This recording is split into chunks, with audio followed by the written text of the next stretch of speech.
দিনহাটায় বাংলাদেশি যুবকের প্রধানমন্ত্রী আবাস যোজনা পাওয়ার ঘটনায় কিন্তু চাঞ্চল্য ছড়িয়েছে। কে এই বাংলাদেশি যুবক? এই বাংলাদেশি যুবক সেই বাংলাদেশি যুবক যে যুবকের খোঁজে গত বুধবার ভোরবেলা দিনহাটার নান্দিনায় এসেছিল এনআইএ ৩ সদস্যের দল।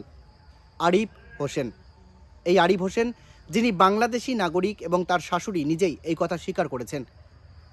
আর তার জঙ্গি কার্যকলাপের সূত্র ধরেই কিন্তু এনআইএ তার বাড়িতে তদন্তে আসে এবং তাকে ধরতে পারেনি, কিন্তু আরিফের একটি মোবাইল ফোন এবং ব্যাংকের অ্যাকাউন্ট কাগজপত্র সিজ করে এনআইএ।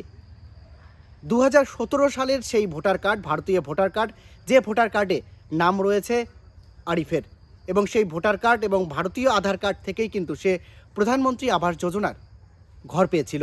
এখন প্রশ্নের বিষয়, এই বাংলাদেশি যুবক 10 থেকে 12 বছর আগে নয়ারহাটে এসেছিল এবং তারপরে এখানে স্থায়ীভাবে বসবাস করে এবং ভারতীয় ভোটার কার্ড, আধার কার্ড তৈরি করে এবং সেই সুবাদে প্রধানমন্ত্রী আবাস যোজনার ঘর পেয়েছিল এই আরিফ। এখন সবথেকে বড় প্রশ্ন, স্থানীয় গ্রাম পঞ্চায়েত প্রশাসন যখন জানতে পারেন তিনি বাংলাদেশি নাগরিক, তারপরেও কেন তারা পুলিশ প্রশাসন কিংবা এনআইএ সদস্যদের জানায়নি? এ নিয়েই কিন্তু এখন বড় প্রশ্ন বাধা দিয়েছে।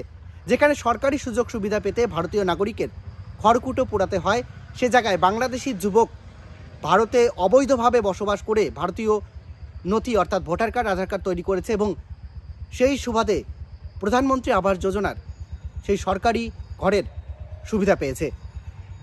এবং এই আরিফের খোঁজেই কিন্তু গত বুধবার ভোরে এনআইএ 3 সদস্যের দল নান্দিনা এসেছিল।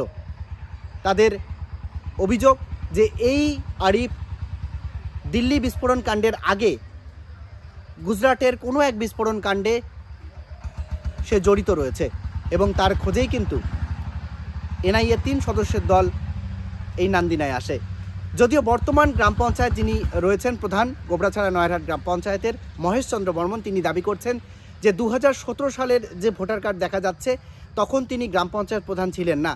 তবে কি করে সে ভারতীয় ভোটার কার্ড, আধার কার্ড পেল তা তিনি জানেন না, বিষয়টি খতিয়ে দেখবেন। যদিও এ বিষয়ে দিনহাটা 2 নম্বর ব্লকের সমষ্টি উন্নয়ন আধিকারিক তিনি কিন্তু কোনো মন্তব্য করেননি। এখন প্রশ্নের বিষয় যে বাংলাদেশি আরিফ বর্তমান কোথায় রয়েছে? এনআইএর সদস্যের দল যে এসেছিল 3 সদস্যের, তারা কিন্তু অভিযান চালানোর পর আরিফের আর দেখা মেলেনি নয়ারহাটে।